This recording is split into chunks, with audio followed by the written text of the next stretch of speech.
I mean, it was Crowley who said, you call them gods, then we call them angels. In 50 years we will call them something else. He showed the image of the lamb, which was the first image resembling an alien being. This is genius.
Isn't seeing them, is trying to figure out where are they when you don't see them.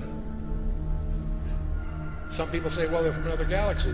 Most physicists will debunk that for lots of reasons. They seem to pose that way, but for lots of, if there are that many coming from another galaxy, you think you'd sense the traffic. Come to some more reasonable explanations, and you're going to discover the two top researchers in the last century, really, is Jacques Vallée, France, and J. Allen Hynek, the American. Now, J. Allen Hynek was head of astronomy at Cornell, and he set out to debunk this nonsense about UFOs, and he became one of the most ardent, competent, balanced researchers in the trade. J. Allen Hynek, he died a few years ago. Both of these respected researchers came to the conclusion that they're not intergalactic. There are lots of physics, there are a lot of physics rebuttals to that conjecture. They both argued that these things are demonic. Their term.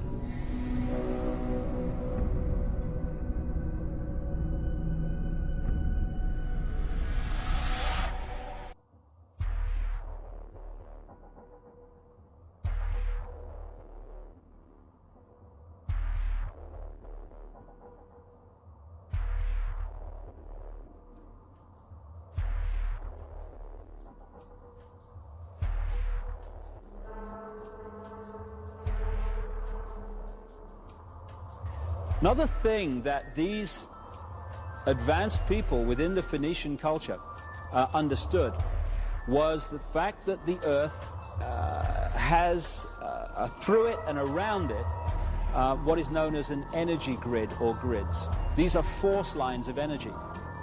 Some people call them ley lines, some people call them dragon lines in China, meridians, whatever. Where these lines of force cross, you create a vortex. Where many of these lines cross, you create a colossal vortex. Where these ley lines cross, in their most powerful way, where most of them cross, just happens to correspond with where the ancients had their most sacred ceremonies and their most sacred places.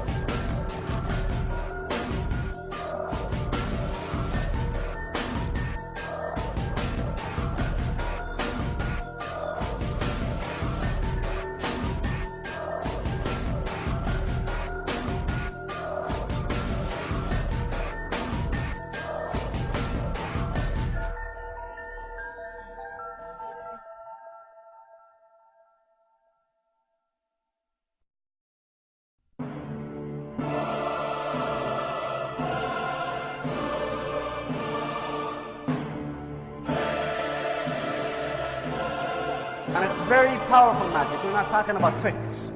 We're talking about some serious magic that could do some serious harm.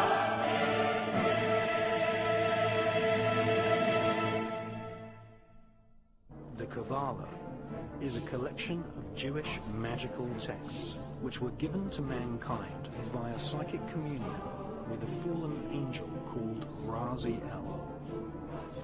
Raziel is one of a pantheon of so-called fallen angels who serve the light-bringer, Lucifer. The Kabbalah describes the many angels and demons who inhabit the spiritual realm. The Kabbalah is written in code. Codes are used to conceal multi-layered complex information which would later be studied by medieval alchemists.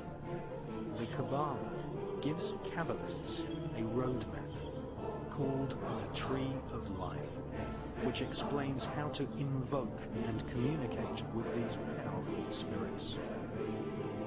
The magical information in the Kabbalah originates from Babylon and ancient Egypt at the time of the pharaohs. The devils were teaching the people magic.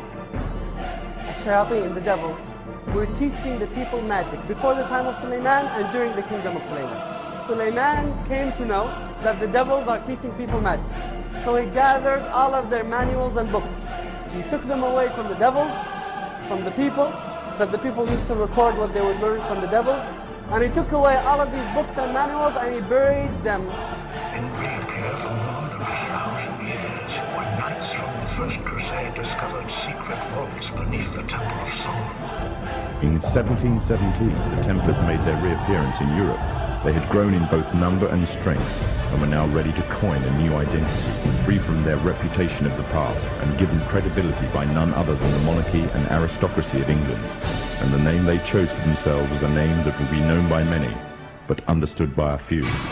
This new name, the Freemasons.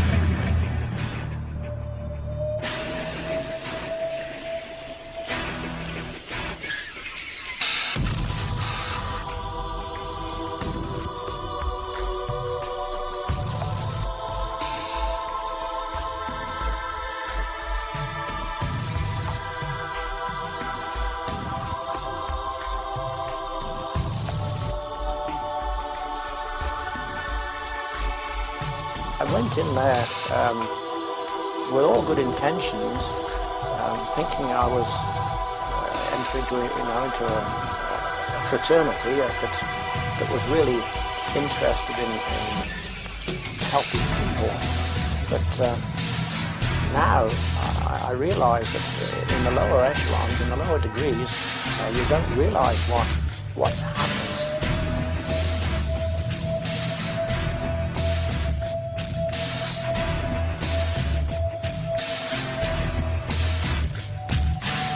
Freemasonry is based almost totally on the Kabbalah. Everybody wondered, why do they have a fraternal organization called the Freemasons? Aren't those the guys that build walls? You bet they do. And every wall they build contains the secrets that have been kept and maintained throughout the ages.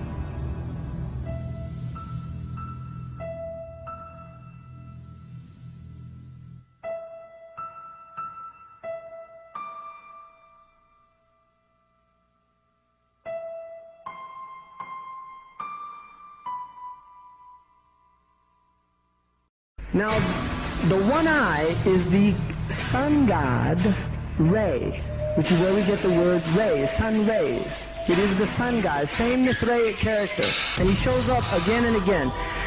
This is the Masonic god.